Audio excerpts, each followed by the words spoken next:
অভিজ্ঞতার সাথে তোমার কিভাবে দেখা হলো? তো অভিজ্ঞতার সাথে মানে তোমাদের অভিজ্ঞতার সাথে আমার যেভাবে দেখা হলো সেটা হচ্ছে আমি আমার গ্র্যাজুয়েশনের লাস্ট ইয়ারের টাইমে আমি ভর্তি হয়েছিলাম একটা ইনস্টিটিউটে যেখান থেকে গভর্নমেন্ট সার্ভিসের জন্য প্রিপেয়ার করা হয়। তো তোমরা সবাই আমার আগের কিউএনএ যদি দেখে থাকো তো জানবে আমার খুব ইচ্ছা ছিল যে আমি ডিফেন্সে যাব, মানে পুলিশে যাব। তো সেই জন্য আমি পড়াশোনা করার জন্য সেখানে ভর্তি হই। অভিজ্ঞ সেখানেই পড়তো, আমারই ব্যাচে পড়তো, বাট আমরা কোভিডের ব্যাচ ছিলাম বলে আমরা ছিলাম অনলাইন ব্যাচ। তো আমরা অনলাইনে পড়তাম সেখানে। দেন আমাদের লাস্ট 2 মাস বোধহয় ক্লাসও হয়েছিল, মানে নর্মাল ক্লাস হয়েছিল। তো ওকে আমি ওখানেই দেখেছিলাম, ও আমাকে ওখানেই দেখেছিল, ও আমার পিছনে বসতো। অ্যান্ড ও একদিন ক্লাসে, তখন আমার মনে আছে আমার 200K সাবস্ক্রাইবার হয়েছিল, 200K 2 লাখ হয়েছিল। তো আমার ক্লাসে যে টিচার ছিলেন ওনার সাথে কি বিষয় এসব নিয়ে কথা হয়েছিল, তো উনি বলেছিলেন পরের দিন তাহলে পায়েল তুমি কেক নিয়ে এসো, আমরা সেলিব্রেট করবো, তোমার 2 লাখ সাবস্ক্রাইবার হয়েছে। ঠিক আছে, তো আমি কেক নিয়ে গিয়েছিলাম, ক্লাসে কেক কেটেছিলাম। তখন আমাকে জিজ্ঞেস করেছিল যে কিসের জন্য কেক কাটা হচ্ছে, তখন আমি বলেছিলাম আমার ইউটিউবে চ্যানেল আছে, তাতে এরকম ফলোয়ার হয়েছে তাই জন্য। তো ও বললো ঠিক আছে তাহলে তুমি আমাকে সাবস্ক্রাইব করে দাও তোমার চ্যানেলটা। তো আমি ওর ফোন থেকে আমাকে সাবস্ক্রাইব করে দিয়েছিলাম। দেন আমি ওকে কেক দিতে গিয়েছিলাম, যেটা আমাকে রিজেক্ট করে দিয়েছিল যে আমি খাবো না বলে গটবট করে বেরিয়ে চলে গেছিল। তো সেটা আমার খুব খারাপ লেগেছিল যে কেক খাইনি আমার দেওয়া।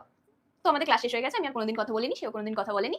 1 বছর বাদে আমার কোন একটা ভিডিও ওর ফিডে যায়, সেখানেও একটা কমেন্ট করে যে ভালো হয়েছে সামথিং সামথিং। তো আমি সেটা দেখতে পাই যে কমেন্টটা, মানে এটা একদম ভাগ্যবশত দেখি আমার ফোনের উপর থেকে সেই কমেন্টটা সব এরকম নামলো।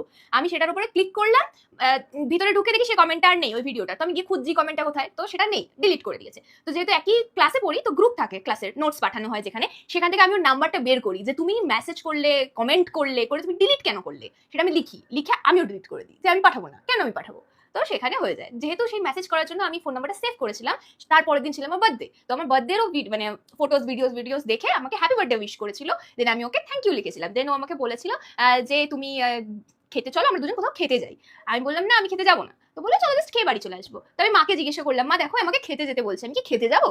মা বললো যে খেতে যাবি, খেতে যা, ঠিক আছে। তো আমরা আমিনিয়াতে খেতে গেছিলাম। দেন আমরা আমিনিয়াতে খেতে গেছি, ও তখন আমাকে বলেছিল যে আমরা তো ঘুরে বেড়ানোর বয়সে নেই, তাহলে যদি ফ্যামিলি থেকে মানে তাহলে বিয়ের কথা ফ্যামিলিতে বলা যেতে পারে ফার্স্ট ফার্স্ট ডেতে।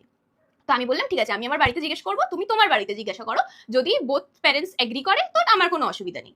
তো তখন ও ওর বাড়িতে আমাকে দেখাতে, ওর মাকে দেখাতে আমাকে নিয়ে গেছিল। আমি সেই দিনই, মানে যেদিন খাওয়া হয়েছে সেই দিনই ওকে আমার বাড়িতে নিয়ে এসেছি। আমার বাড়ির লোক ওকে দেখেছে, ওর বাড়ির লোক আমাকে দেখেছে। আমাদের বাড়ির লোকেরা ফোনে ফোনে কথা বলে মিট ফিক্স করে বাড়িতে মিট হয়েছে। দেন আমরা ডিসাইড করছি, ওটা আমার তরফ থেকে ছিল যে 1 বছর বাদে বিয়ের ডেট হবে, তার কারণ বলা যায় না, হু নোজ। তো 1 বছর আমরা খুব ঘুরেছি।